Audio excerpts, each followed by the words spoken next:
Recently, I got a comment from someone on YouTube and he said, "You are one of the few that like Singapore. You can tell you are a boring person up to normal sleep, work, and eat." Well, thank you. Interesting comment.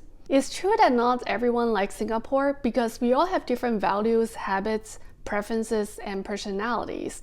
We also like to be surrounded by different types of people. So today, I want to share with you what kind of people would love Singapore, whether you're thinking of moving to Singapore or you're currently in Singapore but considering moving elsewhere. This video may be helpful for you. And so, before we start, please tap the like button and subscribe. What you're subscribing to is an amazing channel that sometimes offers comedy and entertainment on cultural experiences, and sometimes you and me connect mentally.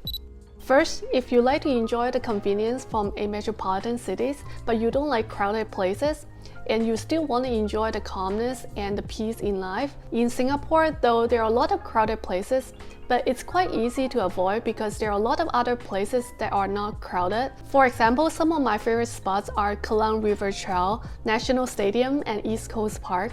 These are a very open area along the rivers and coast, and it's just 15 to 20 minutes ride from the CBD. Second, if you are someone who tend to forget things, like you may lose your phone or your wallet from time to time. So one of the lady I know forgot her LV wallet in an MRT train, and she didn't even remember she left it until half a day later.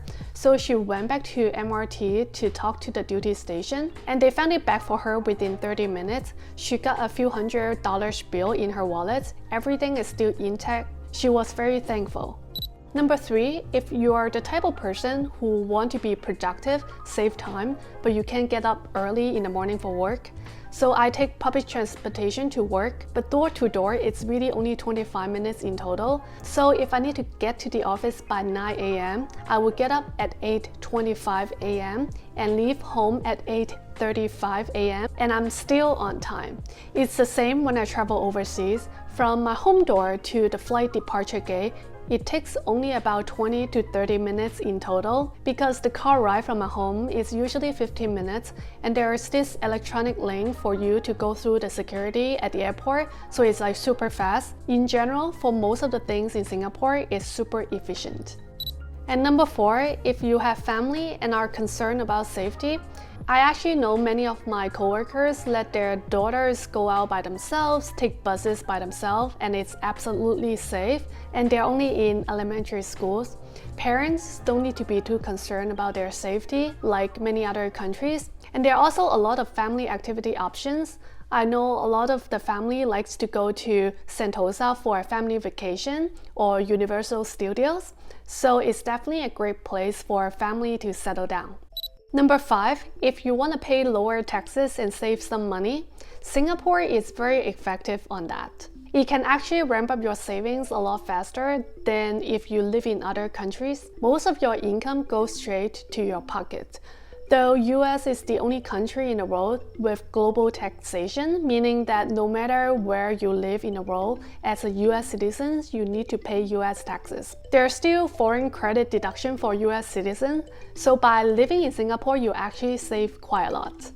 Number 6, if you like spicy food, Singapore is the heaven for you. You'll find the small Thai chili in every single meal in Singapore, or they call it chili patty. For some reason, maybe it's the climate or something, their chili is actually more tasty than in other countries. It's good for your metabolism, and if you sweat, it's even better because that would detox your body. If you don't like chili, there are also many other options such as curry and pepper, and of course, there are also many other non-spicy options too.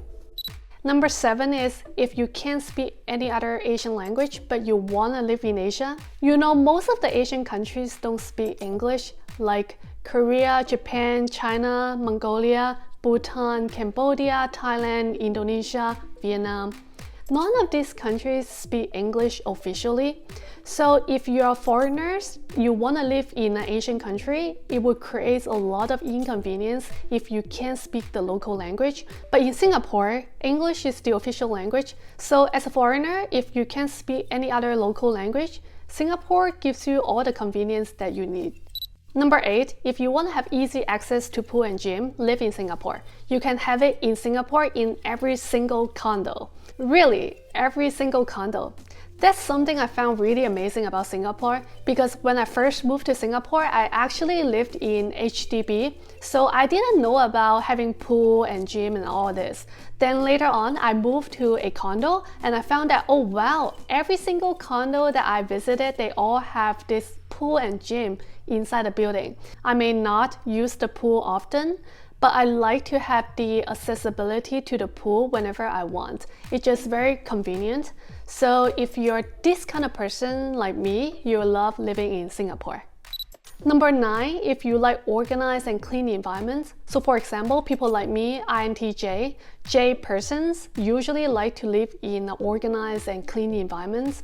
But I know some people who actually enjoy more of chaos and a little bit mess kind of environment. So Singapore is not for you.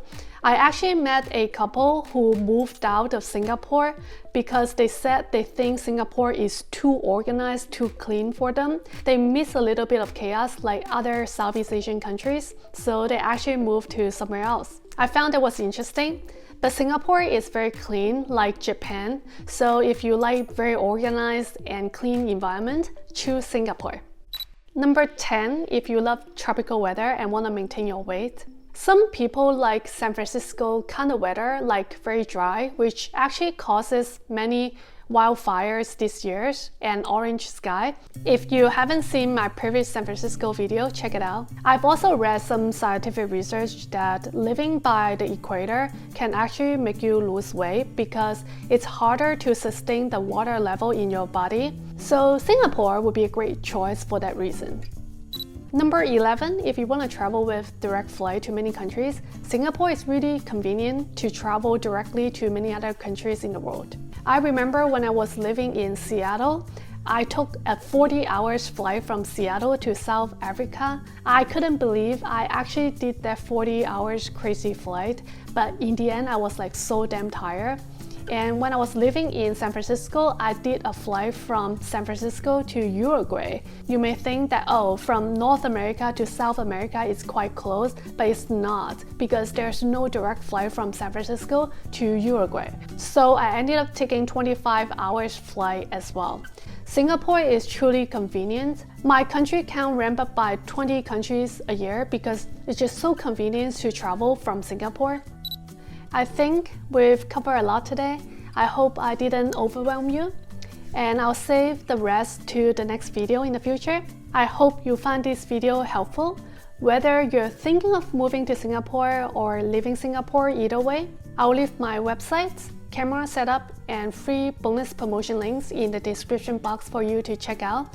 If you want to support this channel, please join me on my Patreon community. Until next video, bye for now.